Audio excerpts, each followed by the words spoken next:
ఓం సాయిరామ్. సాయిబాబా భక్తులందరికీ నమస్కారం అండి. సాయిబాబా వారి ఆశీస్సులతో అందరూ సంతోషంగా సుఖంగా ఉండాలని బాబా తరపు నుంచి కోరుకుంటున్నాను. ఈరోజు బాబా గారి సందేశం ఏమనగా, తల్లి, కోట్ల మందిని దాటుకొని నిన్నే ఎంచుకున్నాను. నీ జీవితం నీకే తెలియని రహస్యం బిడ్డ. ఇది వింటే ఇక నీకు తిరుగు ఉండదు అని బాబా గారు అద్భుతమైన సందేశంతో మన ముందుకు వచ్చారండి. మరియు మన బాబా గారు ఈ సందేశాన్ని అందించినా కూడా అది మన జీవితానికి తప్పకుండా ఉపయోగపడేటట్లుగా ఉంటుందని మనకు అందరికీ తెలిసిన విషయమే కదా. మరి మన బాబా గారు ఈరోజు మనకు ఎలాంటి సందేశం అందించాలనుకుంటున్నారో ఆయన మాటల ద్వారా తెలుసుకుందాం. బిడ్డ, నీ జీవితంలో కష్టాలు, నష్టాలు, ఒడిదుడుకులు, బాధలు ఇవన్నీ కూడా తరచుగానే వస్తూ ఉన్నాయి. అవి వచ్చినప్పుడల్లా నీ మనసు ఎంతో వేదనతో చాలా బాధిస్తూ రోదిస్తూ ఉంది బిడ్డ. అలా బాధ వచ్చిన ప్రతిసారి కూడా నీ బాబా చెంతకు వచ్చి, బాబా, ఈ కష్టాన్ని నేను పడలేకపోతున్నానయ్యా, మోయలేనంత బరువు నా నెత్తిన ఎందుకు పెట్టావు, నా జీవితం ఎందుకు బాబా, నాకు ఎందుకు ఇన్ని కష్టాలు బాబా అని నా దగ్గర ఏడుస్తూ నన్ను ప్రార్థిస్తూ ఉన్నావు బిడ్డ. అవును కదా బిడ్డ, నీ ఏడుపు చూడాలని నేను ఎప్పుడు కూడా అనుకోలేదు.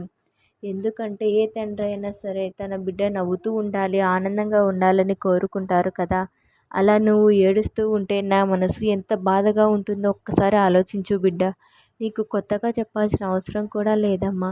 నీవు పడే ప్రతి బాధ నాకు తెలుసు. నీ ఆనందం చూసి నేను నీ యొక్క కష్టాన్ని చూడలేదా అని నువ్వు అనుకుంటున్నావా బిడ్డ? అయితే నీవు పొరపాటు పడినట్లే. ఒక చెట్టుకి పువ్వులు రావాలంటే అది మొదట కొంచెం కొంచెం ఎదుగుతూ వచ్చి ముళ్ళు వచ్చి తర్వాత అందమైన పువ్వులు వస్తాయి.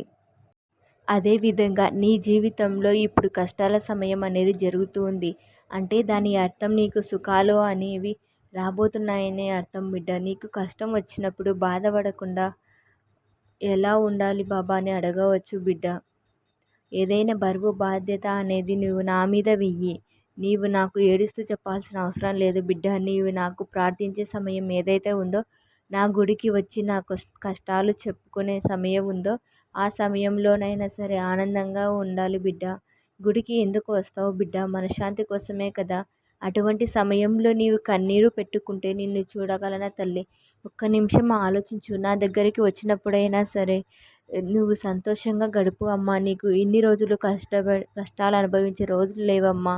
నీకు తప్పకుండా మంచి జరిగే రోజులు నేను ప్రసాదిస్తాను. నీ జీవితంలో చూడాల్సినవన్నీ చూస్తావు. చిన్న వయసులోనే అనుభవించాల్సిన కష్టాలన్నీ అనుభవించావు బిడ్డ. ఎంతోమందికి ప్రేమను పంచిపెట్టావు.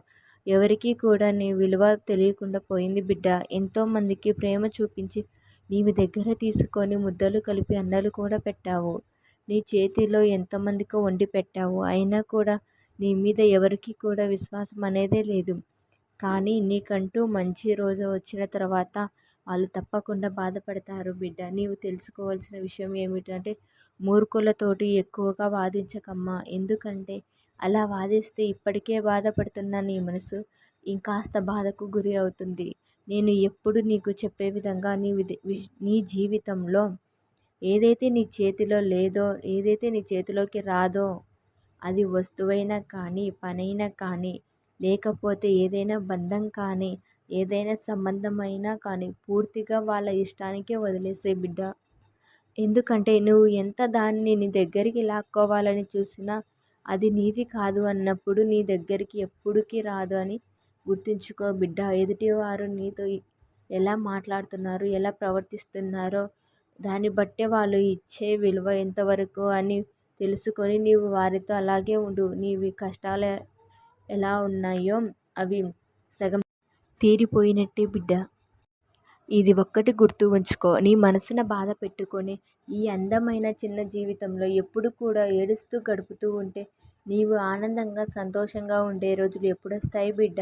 నీవు దేని గురించి అయితే నన్ను ఎక్కువగా అడుగుతున్నావో అది జరగదు అని భయపడవద్దు బిడ్డ. అది ఖచ్చితంగా జరిగి తీరుతుంది. నువ్వు చేయాల్సింది ఏమిటంటే బిడ్డ, నీవు ఏడ్చిన ప్రతిసారి కూడా నా మనసు బాధపడుతుంది బిడ్డ. నీ యొక్క సంతోషం కోసం నేను ఎంత ఆరాటపడుతున్నానో, ఎంత తపన పడుతున్నానో, నా బిడ్డ ఆనందంగా ఉండాలని ఎన్ని చెప్తున్నానో, ఇవన్నీ కూడా చెప్పినా నీ చెవిలో పడటం లేదు తల్లి.